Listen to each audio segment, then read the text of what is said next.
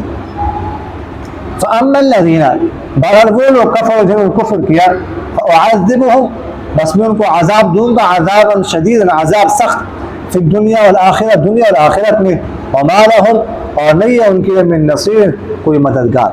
واما الذین اور باہر وہ لوگ آمنوا جو ایمان لا چکے، وعملوا اور عمل کی جنہوں نے الصالحات نیک، فیوفیہم تو دے گا اللہ تعالیٰ ان کو پورا پورا اجورا ان کا اجر، واللہ اللہ تعالیٰ لا يحب الظالمین نہیں پسند کرتا ظلم کرنے والوں کو۔ ذالک کو خاموش ہو جاؤ، یہ نتلوہا ہم پڑھتے آپ پر، پڑھتے ہم اس کو علیہ کا آپ پر، من الآیات نشانیوں میں سے، والذکر الحکیم اور مضبوط نصیحت میں سے، ان مثلا بے شک مثال عیسیٰ علیہ السلام کی عند اللہ اللہ کے ہاں کمثل آدم علیہ السلام کی مثال کی طرح ہے، خلقہ اس کو اللہ تعالیٰ نے پیدا کیا من تراب مٹی سے، ثم قال پھر کہا اس سے کن ہو جا فیکون تو وہ ہو گئے، الحق حق من ربک آپ کی رب کی طرف سے، فلا تکن بس مت ہو جانا آپ من الممترین شک کرنے والوں میں سے، فمن بس جو حاجک جھگڑے آپ کے ساتھ فی اس حق کے بارے میں من بعد اس کے ما جاءک من العلم کہ جو آپ کے پاس آ گیا علم میں سے، فقل تو بس آپ کہہ دیجئے تعالوا آ جاؤ، ندعو ہم بلاتے ہیں ابناءنا اپنے بیٹوں کو، ابناءکم تمہارے بیٹوں کو، ونساءنا اپنی عورتوں کو، ونساءکم اور تمہاری عورتوں کو، وانفسنا اور اپنی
مائک ابھی بند ہوا ہے.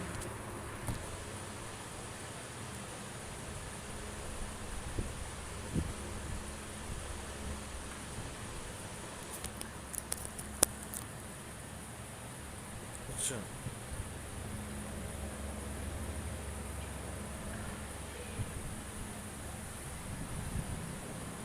یہ پہلے لائٹ جل رہی تھی اس کی شروع سے نہیں؟ ہاں پہلے جل رہی تھی نا اس میں میرا چارج ختم ہو گیا، ایسا نہ ہو کہ آواز نہ آ گئی اس میں. اچھا تو فرمایا اس میں اذ قال اللہ یا عیسیٰ، جب اللہ تعالیٰ نے فرمایا اے عیسیٰ انی متوفیک، میں آپ کو اٹھانے والا ہوں پورا پورا، میں آپ کو پورا پورا لینے والا ہوں، اور رافع کا اور اٹھانے والا ہوں. متوفی کا پورا پورا لینے والا اپنی طرف. اچھا یہاں پر مرزا غلام احمد قادیانی کہتا ہے کہ متوفی کا مطلب میں آپ کو وفات دینے والا ہوں. متوفی کا کو اگر وفات سے لیں تو وفات سے اس کو لیں، مجرد سے اس کا معنی ہوگا فوت ہونا، اور باب تفاعل سے اس کا معنی ہوگا وفات دینا.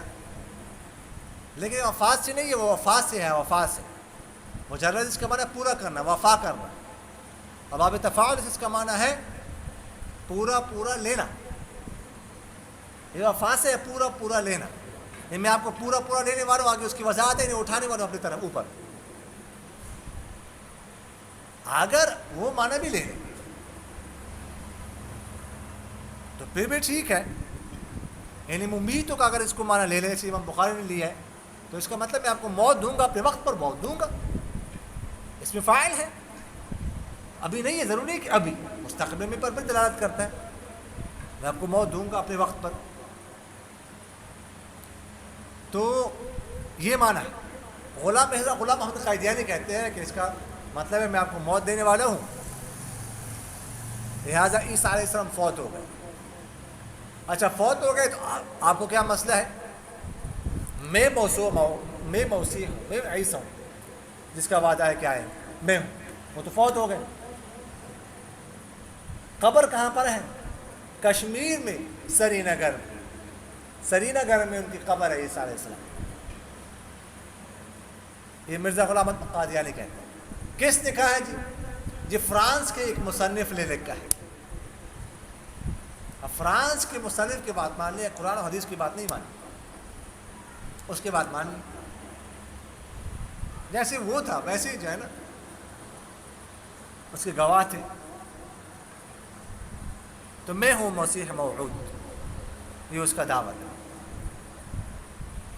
تو اللہ تعالیٰ یہاں پر فرماتے ہیں کہ ہم آپ کو پورا پورا لینے والے ہیں، ورافع، اور آپ کو اوپر اٹھانے والے ہیں، الیہ آپ، اور مطہر، اور آپ کو پاک کرنے والے ہیں. ہم تو آپ کو پاک کرتے ہیں. وہاں پر تو شام کے علاقے میں پھر بھی کچھ نہ کچھ مسلمان تو تھے، ان کے حوالے تھے. یہاں پر کشمیر تو اس وقت ہندو کا گڑھ تھا. اس زمانے میں کشمیر میں مسلمان کون تھا؟ تو اللہ تعالیٰ تو فرماتے ہیں ہم آپ کو پاک کرنے والے ہیں. اور یہ مرزا غلام احمد قادیانی کہتے ہیں کشمیر میں ان کی قبر ہے. یعنی گند میں اس وقت تو ایک گند ہی تھا، ادھر سارا کفر تھا، تو ادھر سے اٹھا کے ادھر ان کی قبر بنا رہے ہیں. اچھا من الذین کفروا وجعلوا الذین اتبعوا، اور آپ کو اور بے بنا رہی والا ان لوگوں کو جنہوں نے آپ کی پیروی کی، ان لوگوں پر جنہوں نے کفر کیا قیامت کے دن تک. جو آپ کے پیروی کرنے والے ہیں ان کو کافروں پر میں فوقیت دوں گا قیامت. اس کے دو مطلب ہو سکتے ہیں. ایک تو ہے کہ اس زمانے میں جنہوں نے آپ کی پیروی کی، یعنی جو خالص عیسائی تھے، ان کو اوپر کرنا ہے، ان کو فوقیت دینی ہے اس زمانے کے کافروں پر ہمیشہ کے لیے. اس زمانے کے کافر انہوں نے ان کو نہیں مانا، وہ یہودی تھے، تو قیامت تک عیسائیوں کو یہودیوں پر غلبہ حاصل ہوگا.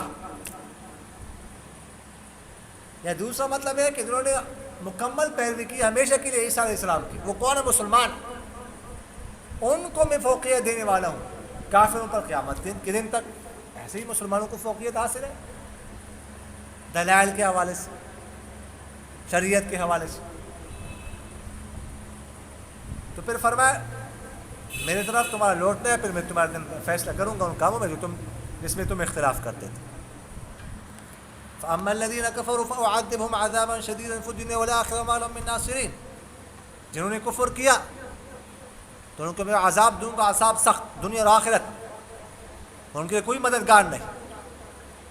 اما الذين آمنوا، اور جنہوں نے کفر کیا اور نیک اعمال کیے تو اللہ تعالیٰ فرماتے ہیں ان کو اللہ تعالیٰ پورا ان کا اجر دے گا، اور اللہ تعالیٰ ظلم کرنے والوں کو پسند نہیں کرتا.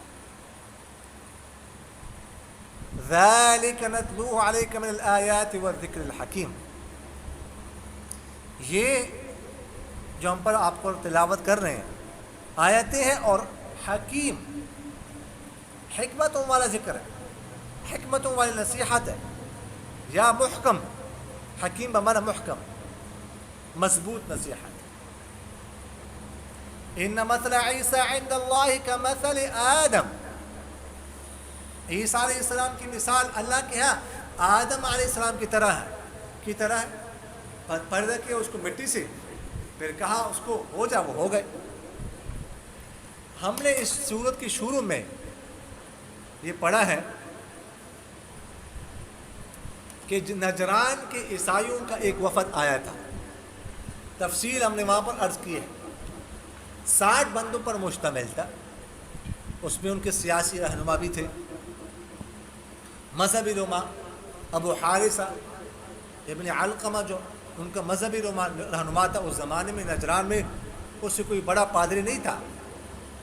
یہ وفد آئے اور اس کی تفصیل ہم وہاں پر عرض کر چکے. تفصیل وہاں پر ہے بالکل شروع میں، سورت کی شروع میں. تو وہ باتوں میں عیسیٰ علیہ السلام کا ذکر چڑھ گیا. تو آپ صلی اللہ علیہ وسلم نے فرمایا کہ تم عیسیٰ کو خدا کے بیٹے کیسے مانتے ہیں؟ وہ تو ایک ماں کے پیٹ سے پیدا ہوئے ہیں. خدا تو کسی کے پیٹ میں رہا نہیں، نہ کسی کے پیٹ سے پیدا ہوا ہے. عیسیٰ علیہ السلام کھاتے بھی تھے اور پیتے بھی تھے. کیا خدا کھاتے اور پیتے ہیں؟ تو اسی طرح جو ہے نا، اور تو معبود کیسے ہو سکتے ہیں؟ تو انہوں نے کہا اچھا یہ بتاؤ کہ عیسیٰ کا باپ کون ہے؟ عیسائی نے کہا آپ صلی اللہ علیہ وسلم نے فرمایا بغیر باپ کے پیدا ہوئے ہیں. انہوں نے کہا نہیں، باپ کے بغیر کیسے پیدا ہوئے؟ باپ تو ان کا خدا ہے، ان کا باپ خدا ہے. تو اللہ تعالیٰ نے یہ آیت نازل فرمائی کہ عیسیٰ کی مثال آدم کی طرح ہے. اگر بغیر باپ کے پیدا ہونے والا خدا کا بیٹا ہے، پھر تو آدم علیہ السلام بغیر ماں باپ کے پیدا ہوئے، پھر اس کو بھی خدا کا بیٹا مانو گے تم؟ اس کو تو تم نہیں مانتے. آدم علیہ السلام صرف باپ کی نہیں ماں کے بھی بغیر پیدا ہوئے.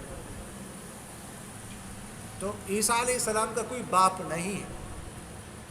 یہ تو مرزائی غلام احمد قیدیانی کہتا ہے نا، انتہائی فضول بات کہ یوسف نجار ان کا والد تھا، 6 بھائی بہن تھے ان کے، حالانکہ کوئی بہن بھائی نہیں تھے. عیسیٰ علیہ السلام اکیلے تھے، کوئی باپ بغیر باپ. تو آدم اور عیسیٰ علیہ السلام میں ایک مشابہت تو یہ ہے کہ دونوں بغیر باپ کے پیدا ہوئے ہیں. اور دوسری مشابہت یہ ہے کہ آدم علیہ السلام کی پسلی سے کون پیدا ہوئی؟ حضرت حوا. ٹھیک ہے، حضرت حوا کو پیدا کیا. وخلق منها زوجها، اس کا جوڑا پیدا کیا اس سے. تو ان کی پسلی سے پیدا ہو گئی عورت. اور عیسیٰ علیہ السلام پیدا ہوئی عورت سے. وہاں پہ عورت پیدا ہوئی، یہاں پر مرد پیدا ہو. تیسری مشابہت دونوں میں یہ ہے کہ دیکھیں آدم علیہ السلام کو اللہ تعالیٰ نے مٹی سے زمین پہ پیدا کیا، پھر اوپر جنت پہ اوپر اٹھایا، پھر نیچے زمین پہ بھیج دیا۔ اسی طرح عیسیٰ علیہ السلام کو اللہ تعالیٰ نے زمین پہ پیدا کیا، پھر اوپر اٹھایا، اب اوپر زندہ ہے، اوپر موجود ہے۔ آپ صلی اللہ علیہ وسلم کی ان سے ملاقات بھی ہوئی تھی، اور پھر قیامت سے پہلے دمشق کے جامع مسجد بنو امیہ کے کنارے پر اتریں گے، مینار پر اتریں گے۔ تو جیسے آدم علیہ السلام زمین پہ پیدا ہوئے، اوپر اٹھائے گئے، پھر نیچے اتارے گئے، اسی طرح عیسیٰ علیہ السلام ادھر پیدا کیے گئے، اوپر اٹھائے گئے ہیں، پھر نیچے اتارے جائیں گے۔ تو یہ مشابہت ہے۔ تو جیسے آدم علیہ السلام خدا کا بیٹا نہیں ہے، اسی طرح عیسیٰ علیہ السلام بھی خدا کا بیٹا نہیں ہے۔ اور خدا کا بیٹا یہ کتنی خطرناک بات ہے، خدا کا بیٹا تسلیم کر رہے پہ تو ملاپ تسلیم کرنا پڑے گا کسی بیوی کے ساتھ اللہ تعالیٰ کا۔ یہ کتنی بری بات ہے، کتنا سنگین الزام ہے، جس کو وہ سمجھتے نہیں۔ تو فرمایا کہ ایسا نہیں ہے، الحق من ربک فلا تکن من الممترین، حق آپ کے رب کی طرف سے، بس اب مت ہو جانا شک کرنے والوں میں سے۔ فمن حاجک فیہ من بعد ما جاءک من العلم، فرمایا کہ جو جھگڑا کرے آپ کے ساتھ آپ کے پاس علم آنے کے بعد، تو آپ ان سے کہہ دیں کہ آ جاؤ، ہم اپنے بیٹوں کو آپ کے بیٹوں کو، اپنی عورتوں کو آپ کے عورتوں کو، اپنی جانوں کو آپ کی جانوں کو بلاتے ہیں، پھر مباہلہ کرتے اور لعنت کرتے کاذب و جھوٹ بولنے والوں پر۔ یہ جب انہوں نے بحث مباحثہ کیا، وہ وفد کے لوگوں نے، تو آپ صلی اللہ علیہ وسلم نے ان سے فرمایا کہ کل جو ہے نا، کل مباہلہ ہوگا، تم میدان میں آ جانا، مباہلہ کریں گے۔ مباہلہ کسے کہتے ہیں؟ مباہلہ کہتے ہیں کہ دو فریقین کسی میدان میں آ کر یہ دعا کریں، بلکہ بد دعا کہہ دیں کہ ہم میں سے جو ناحق پر ہے، اے اللہ اس پر آپ لعنت نازل فرما۔ اس کو مباہلہ کہتے ہیں۔ تو فرماتے کہ جب رات ہو گئی نا، تو انہوں نے آپس میں مشورہ کیا، تو انہوں نے کہا نہیں، اس پیغمبر سے مباہلہ کبھی بھی نہیں کرنا، ہمیں پتہ ہے یہ خدا کے سچے پیغمبر ہیں، مباہلہ کریں گے تو سارے تباہ ہو جائیں گے، اور اپنے جا کے اپنے لوگوں کو بھی نہیں بتانا، اپنی قوم کو بھی نہیں بتانا کہ انہوں نے مباہلہ کا چیلنج کیا تھا اور ہم نے انکار کر دیا، یہ نہیں کرنا۔ اچھا جب صبح ہو گئی نا، تو یہ آپ صلی اللہ علیہ وسلم کے پاس آئے اور کہنے لگے کہ دیکھیں، آپ بھی خدا کو مانتے ہیں، ہم بھی مانتے ہیں، آپ بھی قیامت کو مانتے ہیں، ہم بھی مانتے ہیں، آپ بھی پچھلے پیغمبروں کو مانتے ہیں، ہم بھی مانتے ہیں، آپ بھی دوزخ کو مانتے ہیں، ہم بھی مانتے ہیں، آپ بھی جنت کو مانتے ہیں، ہم بھی مانتے ہیں، آپ بھی نمازیں پڑھتے ہیں، ہم بھی پڑھتے ہیں، آپ بھی روزہ رکھتے ہیں، ہم بھی رکھتے ہیں۔ اس لیے اس بحث کو چھوڑ دیجئے، وہ مباہلہ نہیں کرتے۔ حالانکہ اگلے دن میدان میں آپ صلی اللہ علیہ وسلم آئے اور اپنے ساتھ اپنی صاحبزادی فاطمہ رضی اللہ عنہا کو، اپنے داماد علی کرم اللہ وجہہ کو، اور حسنین کریمین حسن حسین رضی اللہ عنہما، ان دونوں کو لے اور ان پر ایک کمبل ڈال دیا، چادر ڈال دیا آپ صلی اللہ علیہ وسلم، آ جاؤ مباہلہ کرتے ہیں۔ لیکن انہوں نے اس کا یہ کہہ کر، یہ باتیں کر کے انکار کر دیا، اور ازواج مطہرات کو نہ لائے، باقی بیویوں کو پردے کی وجہ سے ان کو لے آئے۔ آپ صلی اللہ علیہ وسلم نے فرمایا اس کے بعد